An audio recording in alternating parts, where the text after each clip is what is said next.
सरल शब्दों में वक्फ बोर्ड बिल की कहानी। ऐसा वीडियो आपको कहीं नहीं मिलेगा, वीडियो पूरा देखकर जाइएगा। नमस्कार, आप भी वक्फ बोर्ड को लेकर खबरें सुन रहे होंगे, लेकिन आपको समझ नहीं आ रहा होगा कि वक्फ बोर्ड आखिरकार ये बला क्या है, पक्ष विपक्ष आपस में क्यों लड़ रहे हैं। तो मैं आपको बताना शुरू करूं उससे पहले आप नीचे दिए गए लाल बटन को दबाकर चैनल को सब्सक्राइब कर लीजिए।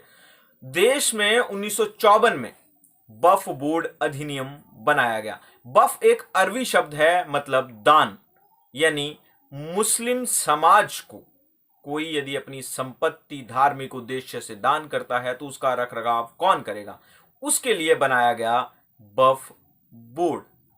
जैसे कोई अनाथ हो जाता है तो उसके रहने के लिए, किसी को खाने के लिए नहीं है मुस्लिम समुदाय में, तो उसके खाने की व्यवस्था के लिए, इसके लिए बनाया गया वक्फ बोर्ड।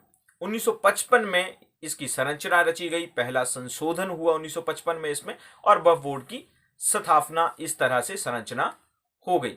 फिर 1995 में 1995 में इसके लिए एक और कानून बनाया गया जिससे राज्यों में वक्फ बोर्ड का गठन किया जा सके। 1995 में एक नई संरचना हुई और बना राज्य वक्फ बोर्ड। एक संशोधन हुआ एक और फिर 2013 में फिर संशोधन किया गया और इसमें जोड़ी गई धारा 40। और अब धारा 40 है क्या, आप ये भी जानना चाह रहे होंगे, तो मैं आपको इसके बारे में बताऊंगा। सबसे पहले हम चलते हैं, इनकी संरचना है क्या।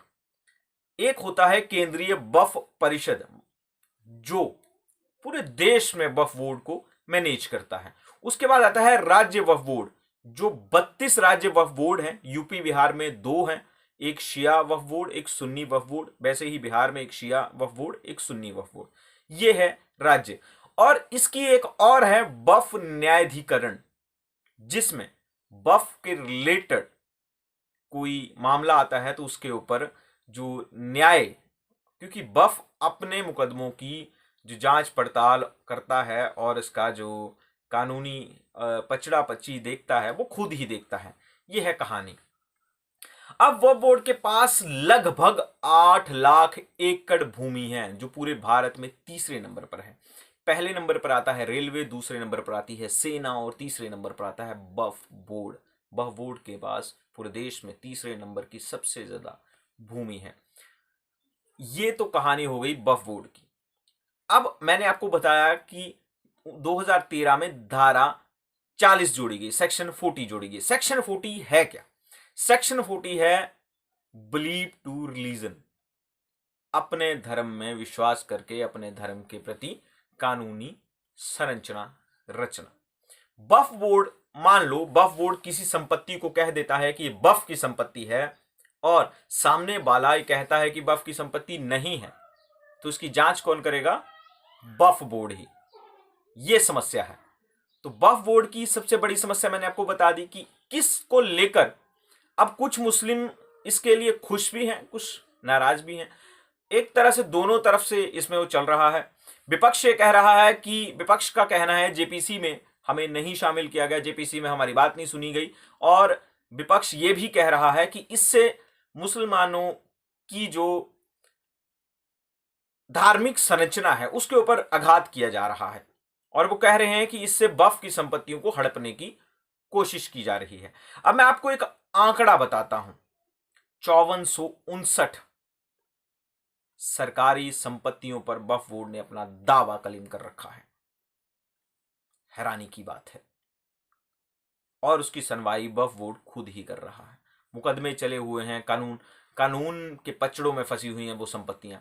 एक मामला यहां तक आया था कि वक्फ बोर्ड ने एक व्यक्ति की जमीन पर दावा कर दिया कि वो वक्फ की संपत्ति है। उसके बाद वो केस हुआ, कोर्ट केस, और उसने अपनी बेटी की शादी करनी थी उस व्यक्ति ने, और वो अपनी बेटी की शादी नहीं कर पाया क्योंकि वो अपनी जमीन नहीं बेच पाया। ये समस्या है। इसलिए अब चेंजेस क्या हो रहे हैं, वक्फ में चेंजेस क्या किए जा रहे हैं? वक्फ में चेंजेस ये हो रहे हैं कि वक्फ की जो राज्य बोर्ड इकाई है उसमें 11 सदस्यों में 2 को छोड़कर 9 गैर मुस्लिम सदस्य हो सकते हैं, जो अच्छी जानकारी रखते हो कानून की, जो अच्छी जानकारी रखते हो रेवेन्यू की, ऐसे लोग शामिल हो सकते हैं, चाहे वो गैर मुस्लिम हो। पहला। दूसरा है केंद्रीय वक्फ परिषद।